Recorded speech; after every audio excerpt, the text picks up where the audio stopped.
Hey, as Jenny said, welcome. Thank you for coming this morning, spending some of your Saturday with us. And this is Men Tell All. These guys up here are just going to hopefully give you a wealth of information and share some stories that hopefully make you laugh. And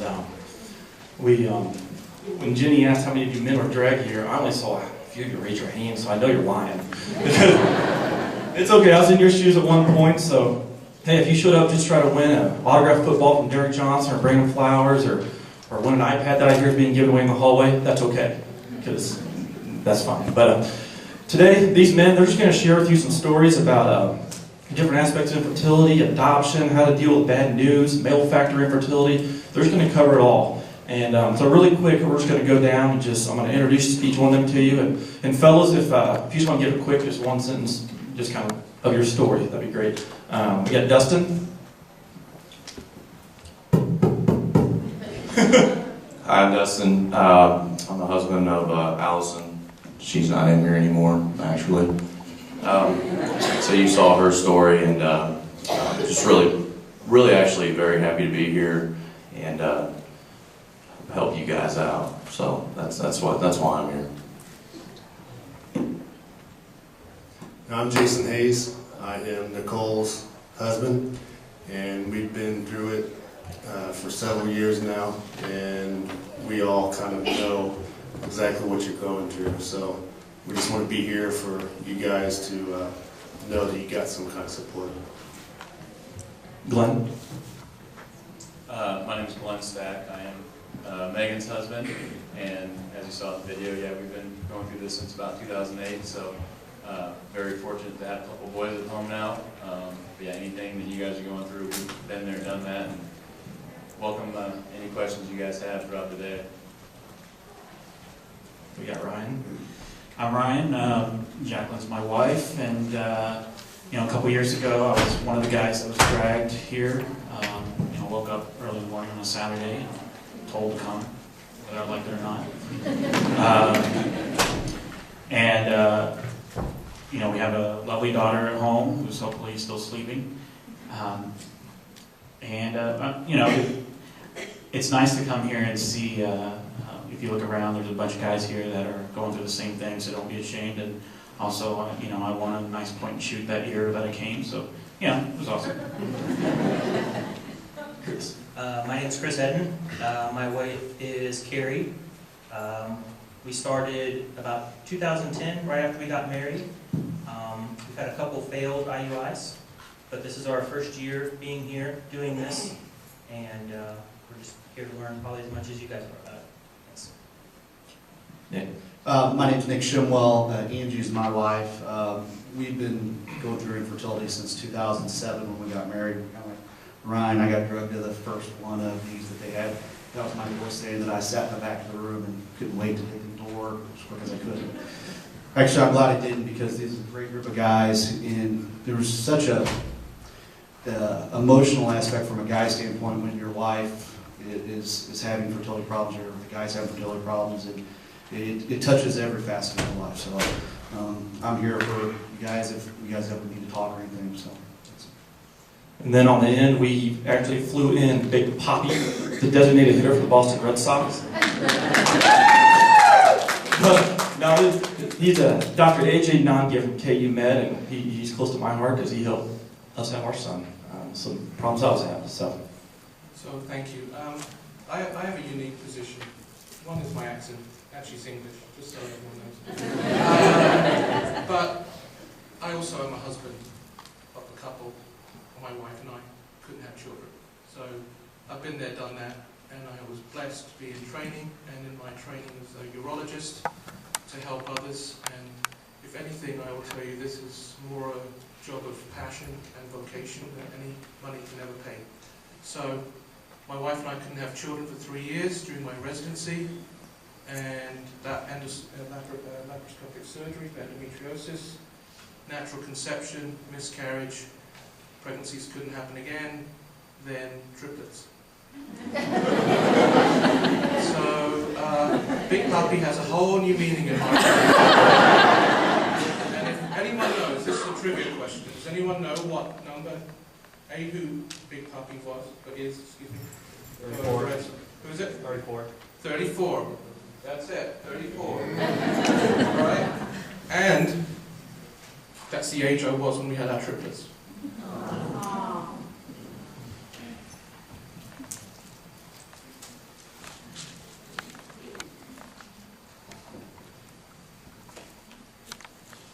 Here you go, guys. Well, you know, it's getting close to game time, so you know what's happening here. Come on, man. Come on, the quarter-mile race. Fading. Can we get show out of it? Oh, nipped in the photo for a show. Come on, man. It's only a quarter mile. That's good. Keith, come on, you started, Keith. Man, we all started. Let's all take the credit together. What do we got? We're gonna start this one right here. Patriots Buffalo Bills. My buddy Chad Ochocinco. We know you got in that playbook because you ran the right route thanks to Teddy Bruschi. But, baby step, now we got to get you to catch the ball. Come on, man. King, I give you Matt in the hat. Matt Castle tries to throw a simple screen. He did B. He left the field very matter of fact and found he couldn't. And all the Central KC fans who yelled Castle. Come on, man. No, we had to have a Packers and Bears yesterday. Devin Hester back to returning the punt, diagonal kick. Watch the decoy here. Johnny Knox catches it at the 9-yard line, returns it up the sideline. Now, I don't know where that official got that flag coming from. Unbelievable football play. Holden, that was a mystery call. Corey Graham, number 21. Watch it. He's not even around no more. Unbelievable plays you've ever seen. Come on, man. Now we got the Jets, we got the Raiders. Time running out, and they have the ref is trying to place the ball. Watch this. Come on. And when you get down, you gotta get up.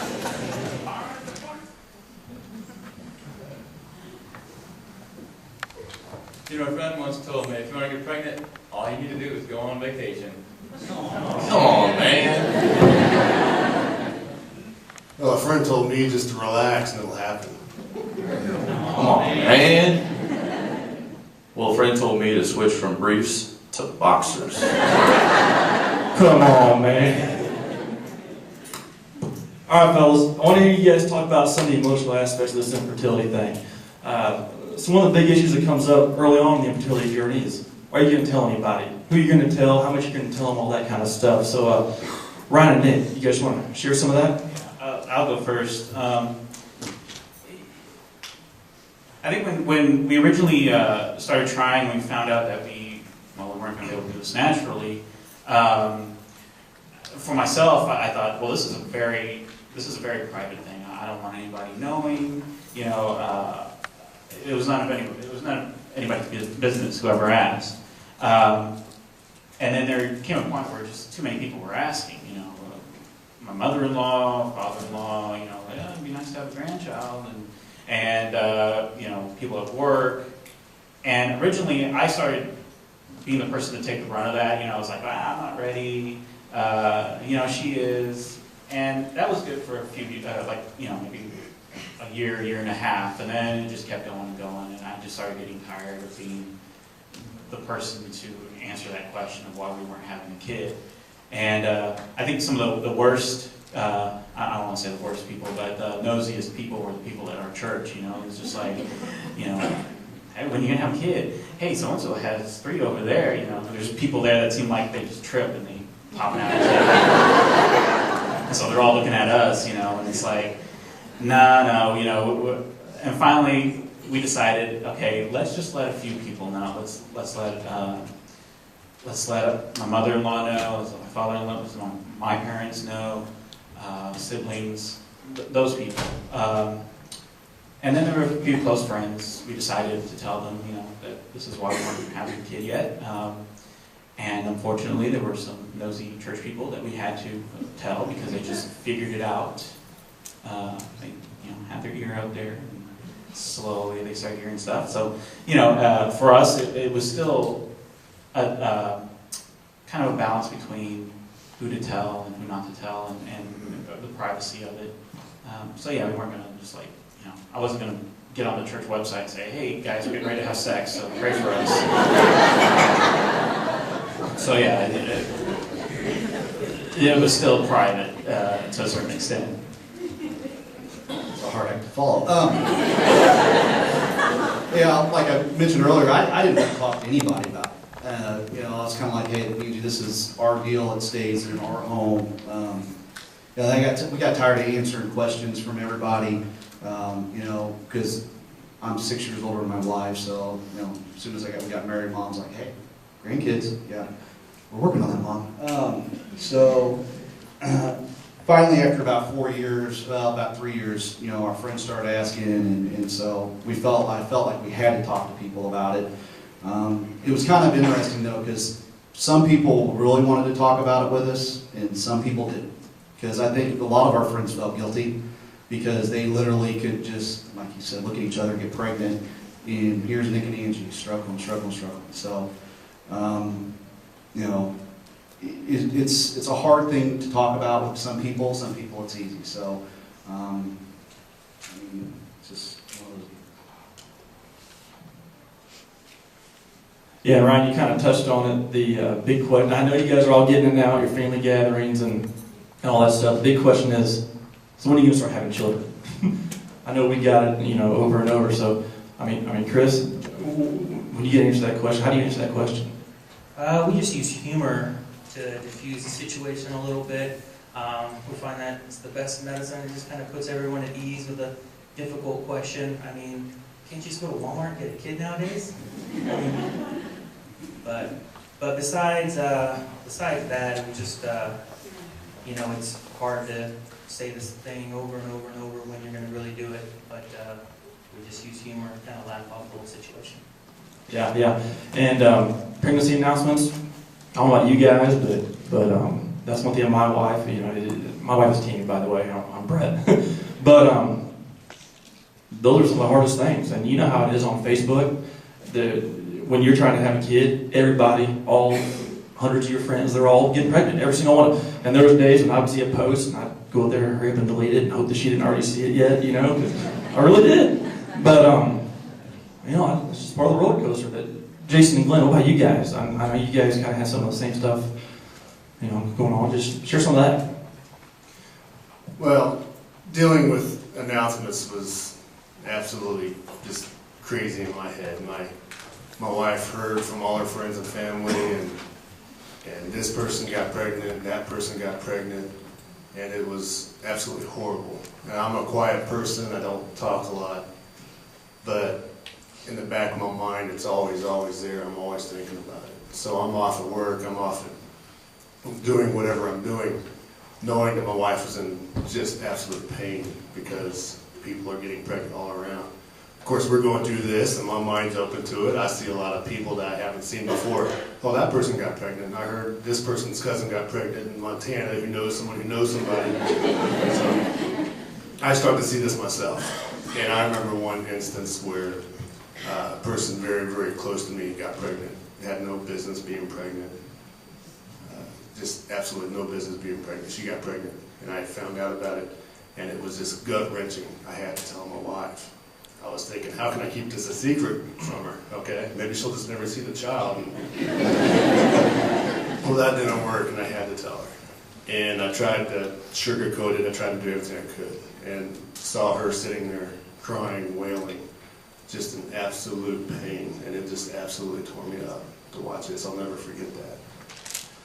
So it's very, very difficult for us just seeing this. There's so many people that shouldn't have kids, that are, you know, don't want kids, and they're out there doing stupid things, and well, they get kids left and right, and we've got careers, and we're going to school, and we're trying to do the best thing for a family, and it just doesn't happen for us. And it was really, really extremely difficult seeing her in so much pain, and it really made me a lot of pain. I didn't talk about it. I'm a guy. I called my friends and said, let's go fishing. But it's extremely painful dealing with that, and you really don't, there's no key solution on dealing with that. Yeah, my wife and I went through a lot of that same thing hearing the pregnancy announcements. I know when we got pregnant with our first one that ended up being a stillborn, I think I had 2 or 3 cousins that all had due dates. We were all within 2 or 3 months of each other, and you know, I see those nieces and nephews of mine now growing up, and I'm thinking, you know, we should have them that age. And, but unfortunately, that didn't work out. But you hear the announcements, and on one side of your mind, you're thinking congratulations, but the other side, you're thinking, are you kidding me? You know, we've had friends that have just gotten married and got pregnant. You hear them talking, well, we want to get pregnant in June so we can have a March baby or whatever, and it happens. Or like Jason, you know, these people got no money, they already got 5 kids at home, they're a 16, 17-year-old girl trying to finish high school. I mean, come on, man! But it's tough to go through, and every couple has to deal with it in their own way, whether they keep it private or put it out there for everyone to know. But I know we're kind of on the, you know, we've got 2 boys at home, we're kind of thinking we might be done, but we still see someone, you know, a pregnant girl walking through the mall, and we still, you know, feel a little jealous of it. Even though, you know, we're in a good place in our life right now, but it still affects you, and you think about how easy it is for some people and how hard it is for others, and it's tough to deal with. So. Yeah, guys, and you know, when these announcements, we call it the holding pattern. I forget which one of you guys coined that term that one night, but hey, good job, Nick. Get that thing patented. But that's the holding pattern. It doesn't matter if it's 6 months or 6 years, but when you go into fertility, as many of you already know, your life is kind of put on hold, you know, for various reasons. It could be the cost of infertility, you know, how are you going to save up enough money to go through these procedures, you know, and things like that. So, Nick and Glenn again, I mean, just kind of expand on some of that stuff. Yeah. Okay. Yeah, a holding pattern. We were meeting one night, and I just said, you know, our life just felt like we were in a holding pattern. You know, you're supposed to get married, you're supposed to have kids, you have a career. And kind of checked, you know, the marriage and the career thing off, and then bam, it just, life stops. I mean, because infertility touches every portion of your relationship, financially, intimacy, emotionally, everything. You know, in, like we were talking earlier, friends' lives pass by. You know, we would go to friends' kids' birthday parties, and their kids are getting older and older, and here's Nick and Angie. And it was always the 800-pound elephant in the room with our friends is, you know, should we invite them, should we not? You know, and it just felt like, and it still does, you know, we're in our starter home still, because infertility is not cheap. and, you know, so it just, every year, the months click by, the years start clicking by, and then you look back, and we've been in this for 7 years, and fingers crossed, August. You know, hopefully, life can start going again. So the holding pattern is tough, and you know, I think a lot of people in this room are in that place, and it's, you know, it's really hard. So. Yeah, that holding pattern is always tough to deal with. You basically plan your whole life around that time of the month. Whether you can go on vacation or not, you know, whether you need to go to your in-laws' house for holidays or birthday parties or something, and you're spending the weekend, and you think, well, that's, you know, going to be close to that time of the month. And whether it's, you know, natural, you know, trying to get pregnant naturally, or, you know, IVF, taking shots and treatments and things like that, you plan your life around that time of the month and what you can do and what you can't be doing. You know, we go to happy hours. You'd be getting around, you know, 3 or 4 weeks into your cycle, and my wife would go, I can't take a drink because I might be pregnant or might not. And I don't know how many drinks she passed up, but she definitely did a lot for it. But you know, then you know, you get into that 4th or 5th week of her cycle and nothing's happened yet, and you think, well, maybe we are pregnant this month. So you take a pregnancy test and it's still negative, and then you Google what a false negative pregnancy test is.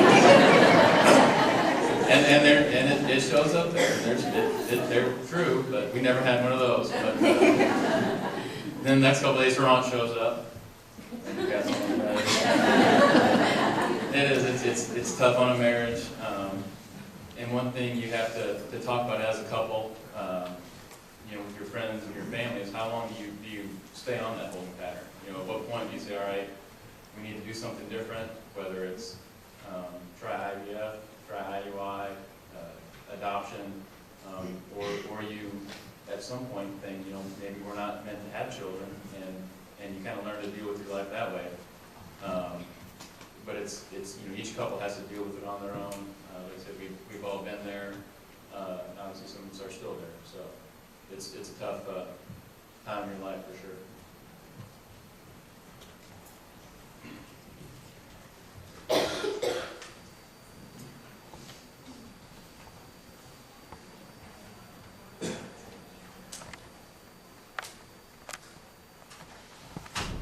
Wow. Fortunately, she has a very pretty face. Oh, I still can't believe this. My uterus is an inhospitable environment. I just tried so hard to be a good hostess. I can't believe my sperm have low motility, because let me tell you, while I was growing up, they sure seemed to be in a hurry to get places. Hi. Well, I'm sorry there wasn't better news from your test last week, but I wanted to talk to you about your options. Okay.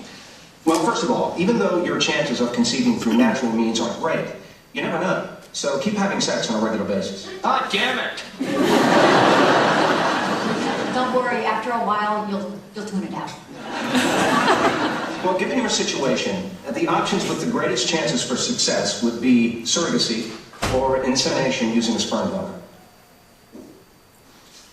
Okay. And, of course, if you feel that neither of those is right for you, you could always adopt. Is that a hint?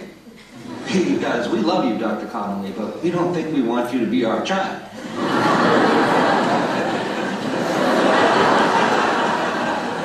Wow, talk about an inhospitable environment.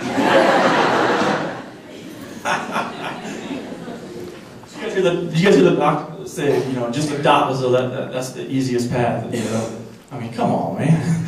I mean, he said it's like as easy. I mean, Jason and Glenn, was that easy?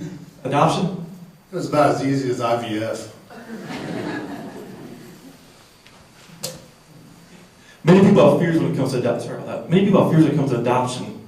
Jason and Glenn, I mean, what are some of those fears? You guys have been down the path. Well, we're scared to death over many issues. I could talk all day about this, but I'll make it very short. Just the fact that we believe a child is coming our way, and we had one failed adoption, and that was extremely difficult. The father changed his mind, and it's always in the back of your mind, will that actually happen? And we did adopt, and that went very, very smooth, but it absolutely horrified us, thinking, okay, if they're going to change their mind, what if, what that? We really just believed, well, maybe if the child is sick, or what if he has some severe problems? And my wife just went and she did everything in her power to not drink caffeine and drink lots of water and eat very healthy. And the person that we adopted from, maybe the mother was going around doing some stupid things. And Nicole has mentioned before, well, maybe I should just go around just doing crack, because my biological child ended up having some heart problems, and the child that we adopted from, the mother wasn't so savvy in health and just did not really care that much. And that child is as healthy as can be. So we had that issue of just trying our best to figure out, okay, we're just praying and hoping that this child is going to be very healthy, and that was a big concern. And is the mother just going to flat change her mind? Yeah, my wife and I went through some of the same fears as we were looking to start our family through adoption. It just starts at the beginning. Are we going to get matched with someone? Is this birth mom going to be a good fit for us? Is the birth mother, father, are they going to decide to keep the baby? Or are they going to come back in 5, 10, 15 years and want to be part of that child's life and kind of throw our life in a tailspin? Some of the other same issues that Jason spoke about, is this birth mom taking care of herself? I mean, is she smoking? Is she drinking? Is she doing other things to her body that, when you're the mom yourself and have this baby in you, you make sure you're taking care of it. Birth moms don't always think that way. A lot of times they're younger, they're not at that point in their life where they're, thinking, the best for everyone. So you have those issues. There's always financial issues with it also. Do we have the money for this? If we get X amount of dollars into this adoption, and all of a sudden the birth mom wants to go back, you know, where's that? You know, you just lost all this money. So there's those types of fears, and even later in life, you know, telling our child that he's adopted, and we've even from a very young age we've told him he's adopted. I don't know how much he quite gets it yet, but you know, we're going to keep telling him, and you know, one of these days it's going to click for him. So there's always that fear. How your friends and family are going to react to it. You know, I think we actually bought a couple books for our family that we lent out to them, just so they can kind of be politically correct in some of the terms that they use. I will say that in our case, most of the fears that we did have were just that. They were fears. We had a great, our adoption was great. I think the lawyer probably scared us more than anybody. But we had a great experience with it, and wouldn't change it for anything. Yeah, guys, and you know, you both kind of touched on it, but one of the big questions you guys had too is, you know, how's it going to be different having a biological child as opposed to an adopted child? I mean, is there anything else you guys want to add to that? Having a biological child is not very much different in my mind. I'm fortunate enough to have an adopted child and a biological child. And the adopted child, it really resembles us. I don't know how many times you went to the store or went to church or somebody came up, oh, he has your eyes, oh yeah, oh, he has your hair, oh, it looks like so much like your mother, and we just, you know, get kind of tired of explaining the story and say, oh, yeah, he really does. He's a good-looking kid. But it's not that much different. In fact, we just really forget that he did not come from us. If something arises, if he gets, you know, a cold or something, or I start thinking, and for a fraction of a second, it's like, well, his mother had this. Wait a minute, no, I had this. Well, that really couldn't be brought to him, you know. And I really truly forget about him being actually adopted. And so that's the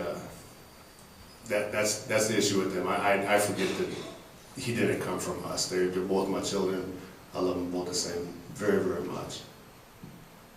I think when we were starting our adoption process, my wife was all for it from the get-go. I was a little more leery about it. You know, I'm thinking, I want our own child, as everyone says. But that was the one question I wanted to get answered before we adopted was, am I going to love this adopted child as much as I would a biological child? And unfortunately, I never really got that opportunity to ask that question, but I can honestly say from being in the same situation as Jason with an adopted child and a biological child, there is absolutely no difference in the way we feel towards them.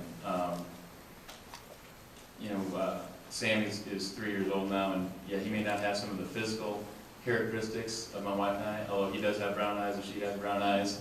But everyone says he's got this curly hair, and he's got much better hair than both of us. But you see the physical characteristics. Everyone, our youngest son just turned 1, and everyone says, oh, he looks, you know, just like me. But there's so much more to your children than just the physical characteristics. It's their personality, their likes, their dislikes, and those are the things that they learn from you just being in your house and living with you. Yeah, there's a physical characteristic, but there's so much more to your life and to your child's life than just the physical part. The personality really starts to stand out, and you realize, you know, like Jason said, yeah, these are our children. You know, when people say, is this one yours? Or, you know, yeah, they're both our children, and it's great to have them. So. And I think I can speak for both Jason and I, again, some of you guys or ladies out there, if you have any questions on adoption, ourselves or our wives, you know, we'd be happy to answer any questions you have throughout the day. We'll answer anything that you want to know, any fears that you may have, and we can kind of at least say from our point of view how we handled it. So. Yeah, and just keep in mind, you know, the ultimate goal for all of us up here, all of you, is to build a family. That may look different than what you planned in the past, but, you know, along the way, unfortunately, there's going to be bad news, you know, whether it's a miscarriage or being told you have no hope of having a biological child, or, you know, the dreaded period arrives. TMI, who put that in the notes? The dreaded period arrives. It's never easy to digest. But Dustin? Coach Spencer, you and I have both been through a failed IVF. You want to share some of that? Yeah, we'll talk, kind of divided up in two into my notes in terms of me, and then what I was, how I felt I should be for my wife. First off, I'm very introverted to some degree. I tend to internalize everything, which isn't always good. But I also, like Chris said earlier, I believe that humor can relieve a lot of stress. So once I began opening up to some of my friends, I really did discover that there are a lot of people, close friends of mine even, including Brett, and some guys that I know very well that were actually going through this. And along the way, talking about it, the plastic cup came up. And I'm pretty sure that chances are I've shared a room with some of you guys in here. Come on, man. And I found out I shared a room with a couple of my other friends as well. And, we would talk about it around people that had not gone through this, and we're laughing because you have to do that. And they're looking at us like, you guys are crazy. I'm like, yeah. I gotta tell you, the best thing I ever did though was I read this book, the greatest book ever. Well, not ever. I wish I didn't have to read it, but you guys wish you don't have to be here. How to Make Love to a Plastic Cup. That's the title. It's written by a teacher out in California, and I picked it up, and my wife was upstairs working, and I'm laughing hysterically. She's like, what are you laughing at? I'm like, this book? I read it in 2 hours. It was really good. So for me, it's, it's the humor, it's opening up and everything, and sitting up here for you guys right now, just being a part of this, it releases me, to be completely honest with you. Regarding her, the IVF experience it's an experience like no other. If you guys have been through it, if you're thinking about it, it's filled with some things that you never thought you'd be doing. Shots, needles, things of that nature. Everything's planned to an absolute T. But I think that sometimes, I know my wife, and she's an extremely positive person, and she was kind of, once we got to that point, she was really kind of getting down in the dumps about it and everything, even at the IVF. So I became even more optimistic and even more positive. In the end, we only had one embryo, and when you have one embryo, it doesn't look good and everything. But I told her, I was like, listen, think of the story you're going to get to tell your son or your daughter. You were the one. And unfortunately, we don't get to tell that story. But I can tell you right now, sitting here before you, I have a very good friend who had one embryo, and he's got a little boy right now, and he's going to get to tell that story. And so don't, just being positive and optimistic with her. When we found out, you had that dreaded day, that call, just being there for her, attempting to be that rock. There's going to be tears. You're going to have to hold her, which is fine. Hold her. Listen to her. I know that we read a book called The 5 Love Languages, and if you've never read that, it's a great book. But guys tend to be fixers. Like, we come up with the solutions. We know what to do. Oh. Well, when that call came, clearly you have no solution. And don't try to fix it. Just listen to her. Be there for her. And as Brett had mentioned, I coach football and was an athlete myself. And we preach it, play the next play. You can't change the past. And girls don't work like that. And I had to understand that. And I learned that from listening to her. And then we went out and had a staycation, and We got a bar now. In your basement, not a real bar. Yeah. No, that's good. Yeah, no, I'm not going to say very much on that. Just, because if you're going through IVF, I know you've Googled everything. You may have already met some docs, so you kind of know what's going on. But he talked about the phone call. I mean, for those of you that haven't went through it, that's how we find out. You wait around all morning, you get a phone call, and it's either yes or no. And when it's no, I think we went out about 11 a.m. day drinking too. I think we did. But, the phone call, and I don't know why I think of this, but you have to take your shots at a certain time, or just that one shot.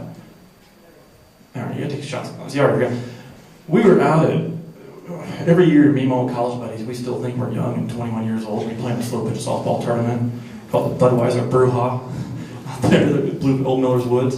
But I'll never forget, it was 9 o'clock. That's when we had to take a shot. And we were still playing because we were somehow playing out of our butts and winning games.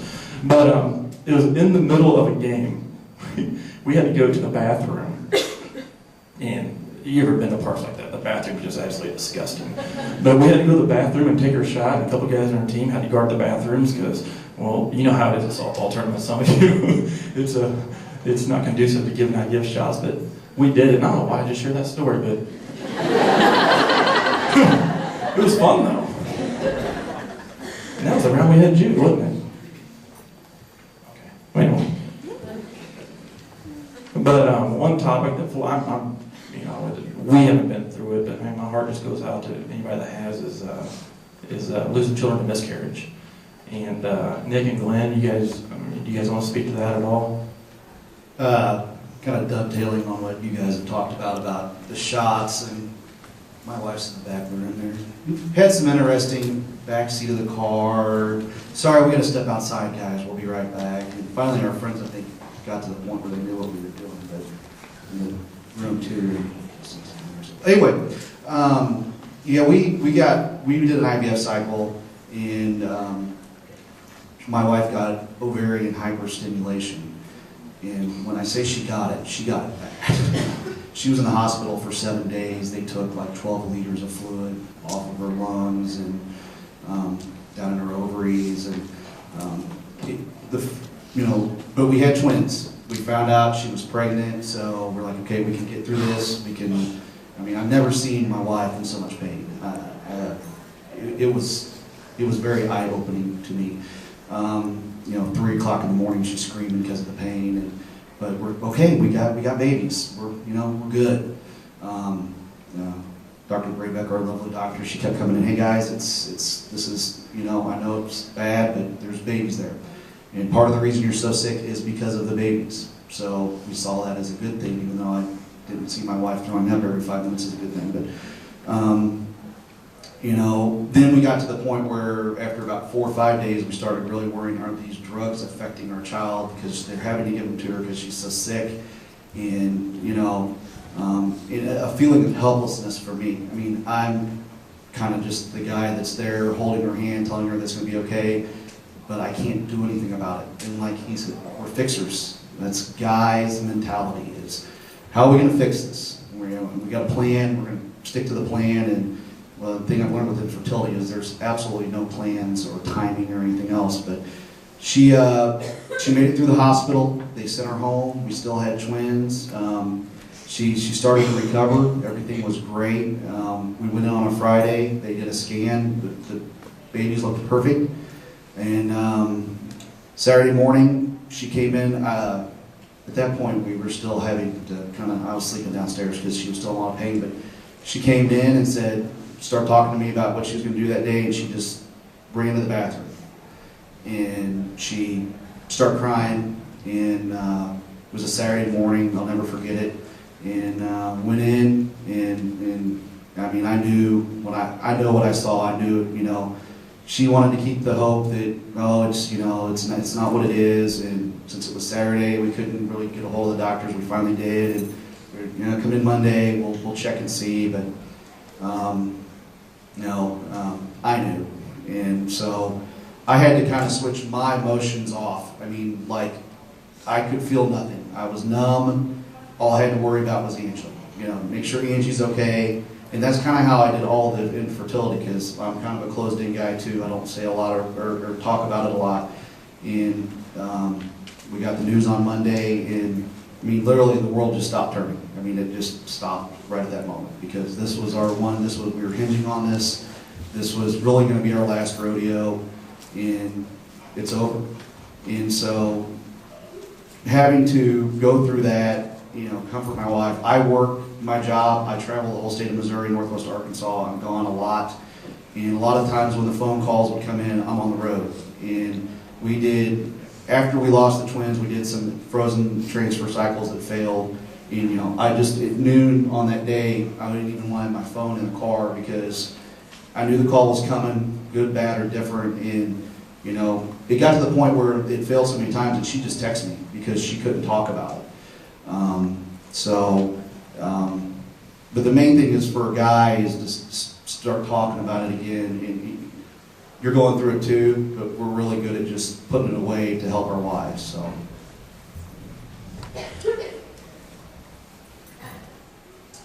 Yeah, unfortunately, my wife and I have been through some of the similar things that Nick and his wife have been through. Actually, back in 2008, the first time we had gotten pregnant, the baby was due in November of that year, and about 8 months into the pregnancy, we were at home on a Sunday evening, and my wife hadn't felt any movement for a while, so we went to the hospital thinking I'd just check it out, make sure. And unfortunately, they didn't find a heartbeat. So the next day, she actually gave birth to a stillborn daughter. And that was probably the hardest thing we'd ever been through in our life. You don't wish that upon your worst enemy. So, we had lots of support from family and friends. Going through that, about a year later, when my wife actually met these girls and started this group up. So I was thinking, if anything good came of that situation, it's that hopefully we can help all you by forming this group. But you deal with people asking you the question, especially at our point, we were 8 months along. People knew she was pregnant, could see it obviously, and people you only see once or twice a year, over 15 months, and they ask me, where's the baby at? How's the baby going? And, unfortunately, we have to answer that question. I think there's still some people that my wife works with that don't even know the truth, and she's like, no, I wasn't pregnant. But you deal with it in your own way. Some people you tell, you're open with them. Others, don't even know all the details. But at that point when that happened, emotionally we're just like, I just want it to be 5 years from now. I want our family. I want to be done with this holding pattern and be on with our life. After we had that loss, my wife went through some medical procedures, endometriosis, had a couple other things. We thought, all right, we'll get started again, and it just happened like that. And in that time period, we went through a couple miscarriages. We never made it to that magic 12-week period that you always hear about. After 12 weeks, nothing bad ever goes wrong. Well, we know that's not the case. We're at the point where if we did ever get pregnant again, we didn't even want to tell people. And just because we didn't want to have to answer those questions again. And again, you hear people get pregnant, and on one side you're congratulating them, and on the other side you're thinking, well, I hope it goes good, because we've been through the bad stuff. We know that bad things can happen.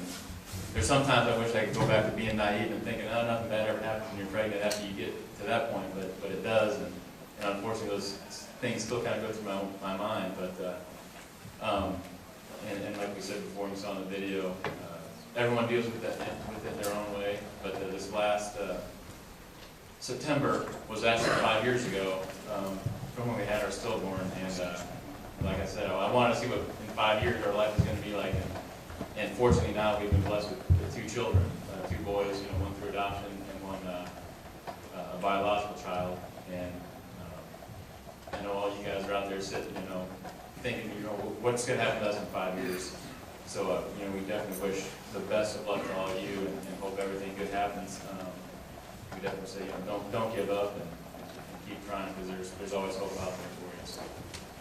Yeah, the last kind of topic or question to pose to you guys is, the one thing no guy ever wants to hear, and several of us have heard it, and some of you have probably heard it, guys, is you go in, you share one of those rooms around Kansas City with Dustin that he's been in. Make love to your plastic cup, hopefully not the same cup Dustin used. And results come back, and you're told, hey, you're not going to be able to have any children because your swimmers, they're not swimming too well. They're supposed to swim like Michael Phelps, instead they're swimming like a drunk fish with no fins flopping around on a boat or something. But guys, how many of you guys ever knew you cared about what your sperm count was, or your motility, or you know what those words meant or what they were? But how many of you guys up here, me included, have dealt with male factor infertility? Yeah. Ryan and Dustin, just you guys want to talk about that real quick?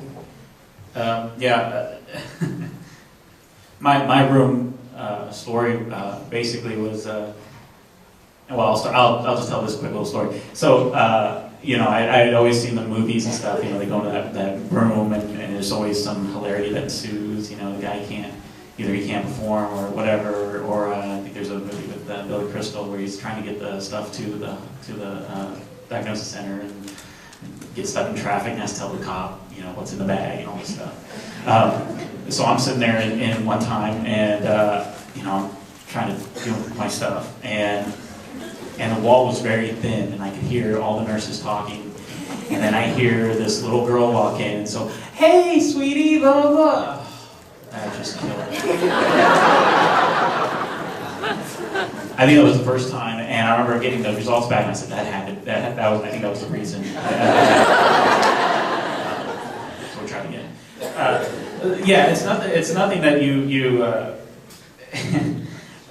when I was growing up, when my mom was working and my mom wasn't married, so I didn't have a father growing up, and so when she was working and my grandmother was working, TV and movies were my parents at the time, and you'd be surprised how many movies and shows have a guy and a girl hooking up for one night, and then a few weeks later, a few months later, hey, here's your kid. And so, in fact, I watched a movie a few weeks back where that happened. It was like 3 years later, and it got a 3-year-old girl that was up from one night. And so, growing up, you're thinking, okay, don't get a girl pregnant. My mom's sex talk was, Ryan, don't get a girl pregnant. If you do, be responsible. Take responsibility for it. So, okay, Mom, I'll be careful. Well, my wife and I got married, and we took precautions, and as best we could to not be in that situation where we weren't ready.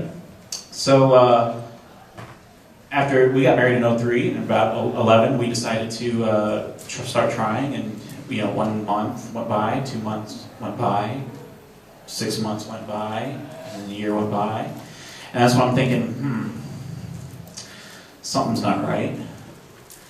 My wife's a big Googler, and she had found all these symptoms for herself, and we went to the doctors and the specialists, and they said, you have endometriosis, and I'm thinking, a little part of me is like, okay, well, at least we know we can get her fixed, and we'll be good to go.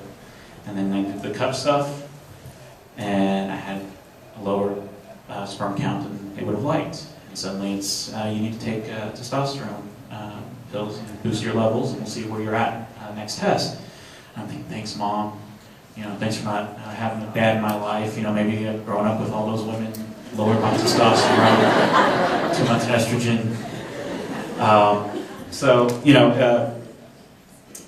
Get the results back, and it didn't work, and suddenly we're being told we need to do IVF, and I'm feeling very low about myself because from a basic biological standpoint, a male's purpose in this world is to help a female reproduce, and I couldn't even provide that simple little function for my wife.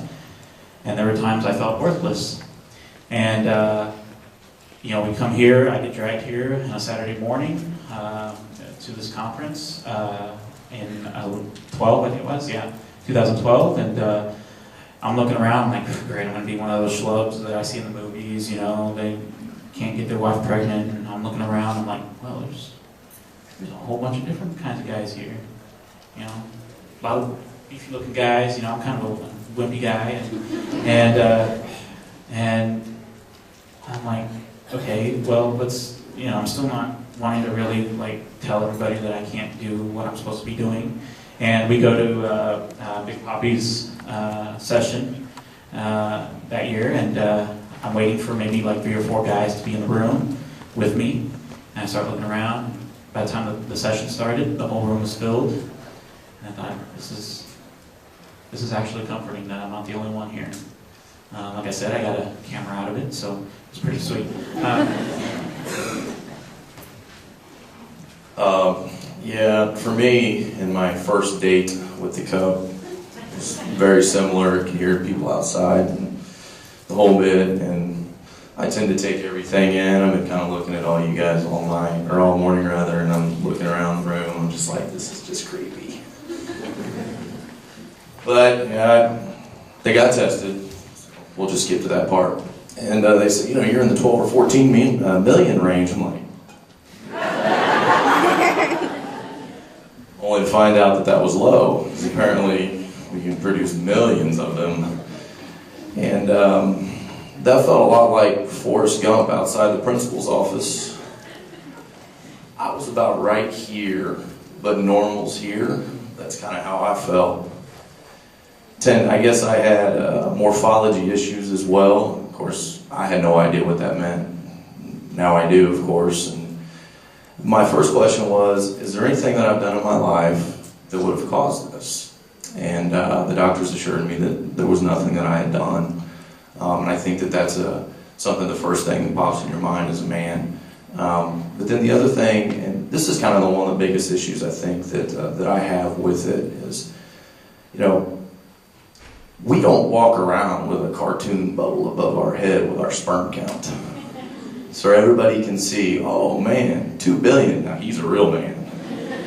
Okay, they don't, you know, this does not define you as a man. This has nothing to do with your masculinity. We did an interview on Fox 4 News live a couple years ago. I was a bit nervous to say the least, but that was my message. Your counts don't define your masculinity. Whether or not you guys can conceive a child does not define your masculinity. For me personally, the definition of masculinity is supporting your wife, being there for her, and I think the first step in that, I look out, and that first step's been taken by many of you today, and I applaud you for being here.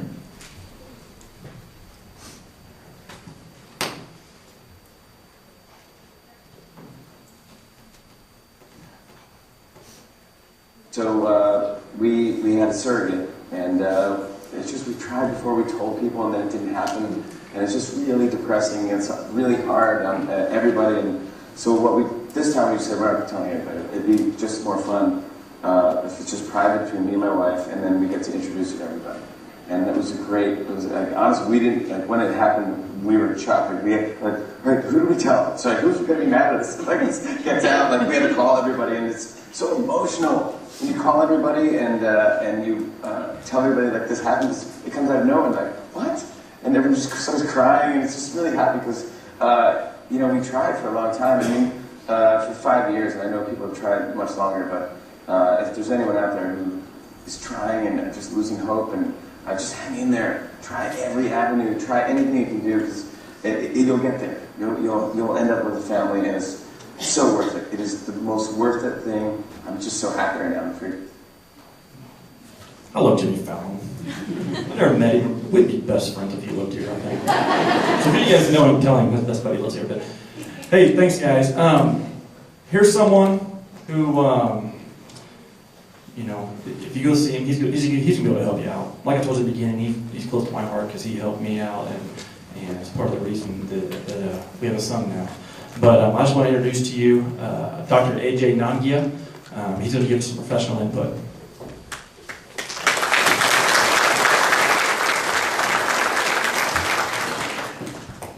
I took my hat off for a reason, because I used to have hair before children. It's awesome. I never get to talk with jeans and a Red Sox jersey. This is amazing. So, first of all, I want to thank you guys. That's pretty special. You don't get guys up here very often telling their story. Right? So, I love you guys. So, second of all of you have made this first step, right? I'm preaching to the choir. You're already here, right? So you're talking to each other. You've brought your husbands, or dragged them, whatever you feel you needed to do. and you're here. So in the form of healing, you've made the first step, right? Every story you heard up here probably touched you, because every single one of you are experts. So all of you are experts already. We're just telling you our story. And the most important lesson you need to learn is you're not alone. Right? You're not alone. We're all here. The providers in this room are here for you. We may not have the boutique practice that you all wish we did, but we're all here for you. And most of all, you're not alone. Whether you think it's with humans or God above. And sometimes you feel like you've been forsaken in all of this. All right? Why me? Why us? We're healthy. We're doing all the right things. You've heard all of that. Right? You're not alone. And for that, I thank you for coming and listening to all of us, especially the guys who I watched coming through the front door. Yeah, it's not me. It's not me. I'm just here because I have to be here. Right? It's not true, guys. We're all here together. You're here for your spouse, your significant other, if you're same-sex or whatever, and you're here to support each other. Right? So my background is English, so I'll just get off that one right away. Trained in England, grew up there, and then came to the States and was at Yale. Then Pittsburgh, Pennsylvania, and then Cleveland Clinic, private practice in Oregon. And along the way, the pregnancy thing tried to happen, right? And of course, and then back, finally full circle here to the Kansas City area. I work on a national level, both for the American Society of Reproductive Medicine and with the CDC. And so it's a true pleasure to be talking about advocacy and awareness with all of you. Well, the American Urological Association has this thing, which is kind of guidelines on how to evaluate an infertile men, but I'm not really going to talk about all of that today. Some of what I'm going to talk about is what we've been talking about amongst all of us. Remember that you're not alone, that it can take up to a year to achieve pregnancy by the US definition. In Europe, it's 2 years. 85% of people do achieve pregnancy in that first year. Another 50% of these remaining 15% achieve pregnancy in the second year. 15% of couples may have infertility, so that's how incredibly common this problem is. Okay? Next is that the guys who've been up on stage, who've been open enough to tell you that there was male factor, it's not uncommon. Up to 50% of infertility is male factor. And this just goes to prove that infertility is a couple's problem, not his or hers. Okay? You need to support each other. So in the good ways of a good MTV video, I just picked up some of the books over there, and this is exactly what we're talking about. He said, she said, right? Then you get into your relationship, and does that love correlate with infertility and put strains on your marriage? Then it feels like this. Infertility anguish. It hurts the wife often first. The guys put it off because they've spent their whole college and high school years trying not to get pregnant, and then now there's this issue. And so the women are very much biologically charged. They've had all their lives, and then the guys are trying to support that, and then realize it may be them as well. Then it feels like this. Infertility sucks. And then it feels like a roller coaster. All right, so it's all here. All right, so anyone who wants to look at these books, certainly they're over there. So let's move on. This is what Dustin was talking about. I'm actually one of these guys. I'm a bit disturbed by the same room thing that time probably. I'm trying to put that image out of my brain. Or the same cut off of it. But it does feel like that. After you've spent all your time not trying to achieve a pregnancy, and then you are trying, and then just like the friends kill it, oh God, we have to have sex again. It's the middle of the month, well, all right. Okay. Just because. Right? But then it feels like you're not having sex, and all you're doing is making love to a cup. Okay? That's tough. For a man's psyche, his machismo, everyone's machismo, right? I mean, it's just not what we plan to do. Guys don't talk. That's a very common problem. We don't talk about this. It's too sensitive. We've heard this. Men are not a sperm. All right? A numbers, and that's it. We can do in vitro. We can do one sperm, one egg, and you know, every sperm is sacred, according to Monty Python. But the problem is that, again, remember, we're trying to develop families here.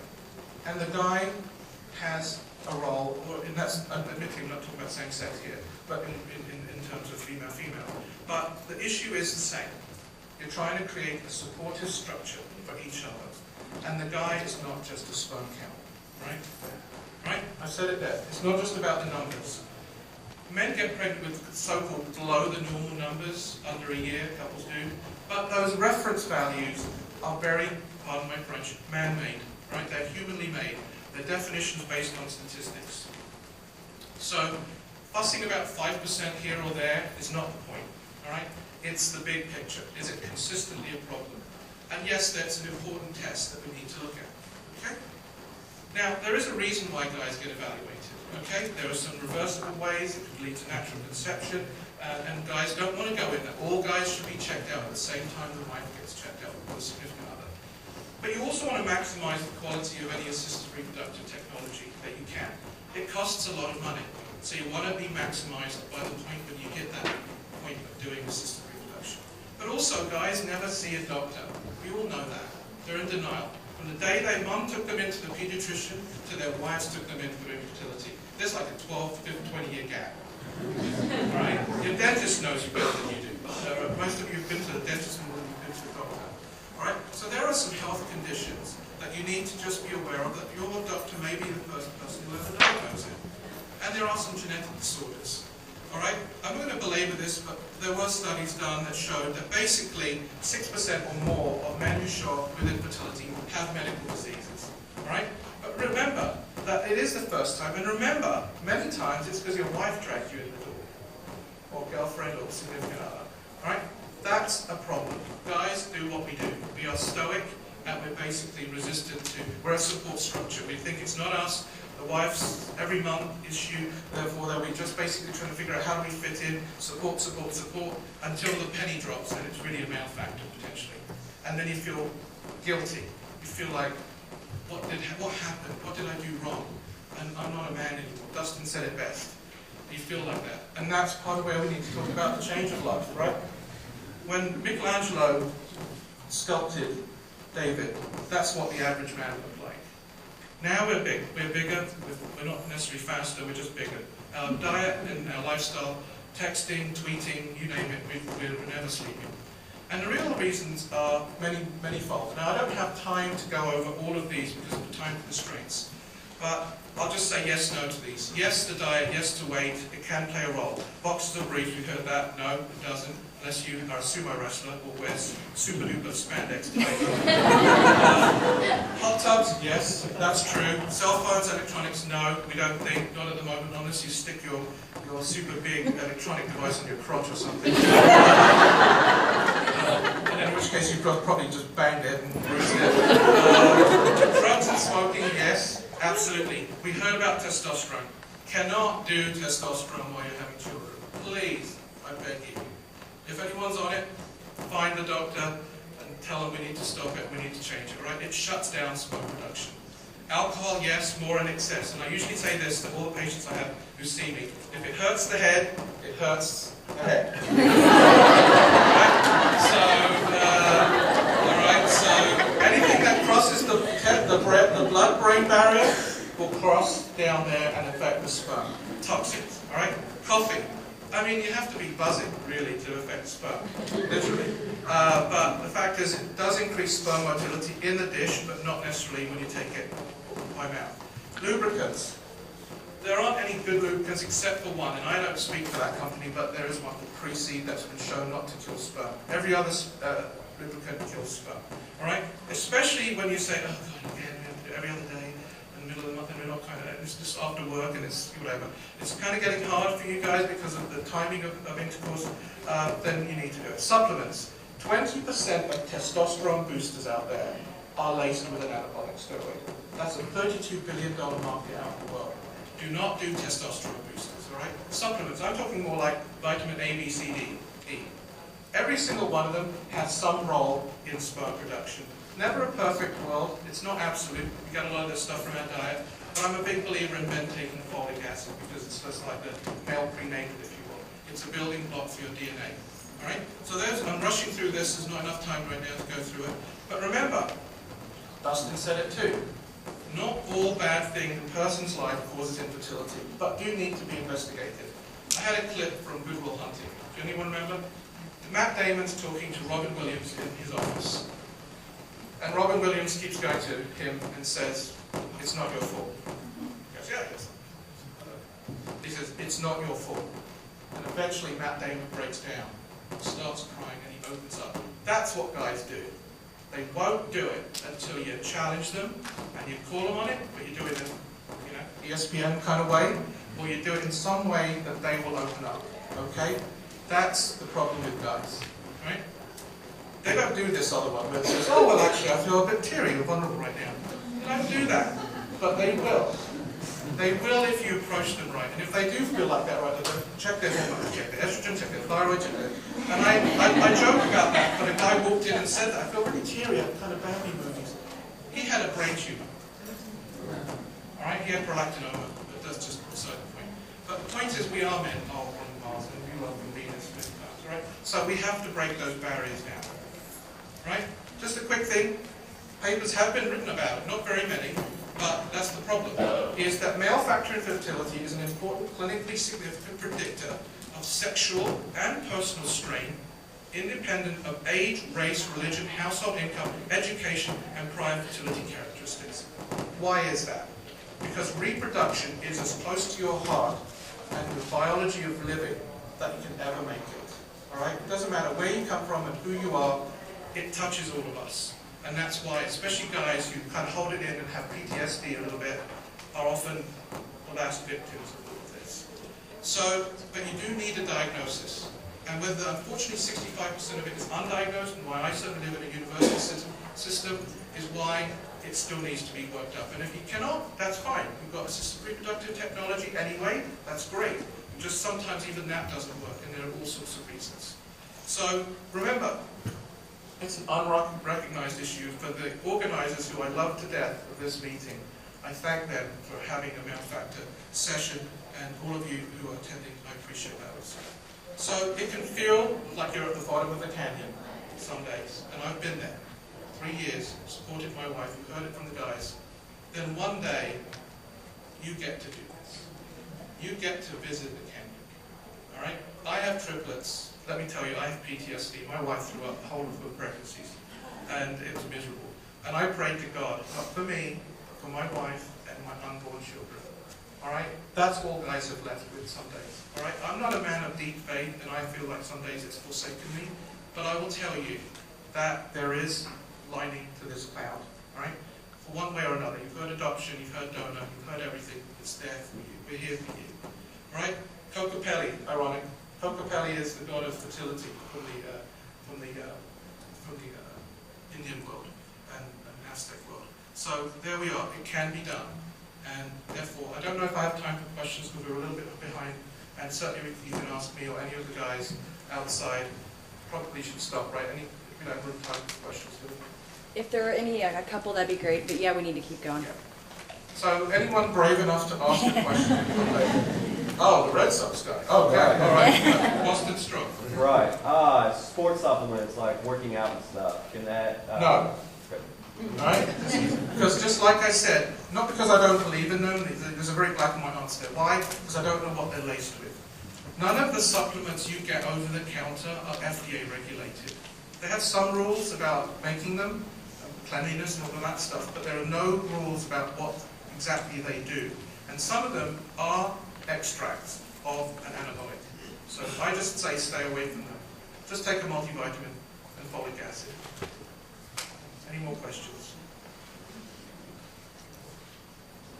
All right. That's it. Thank you very much.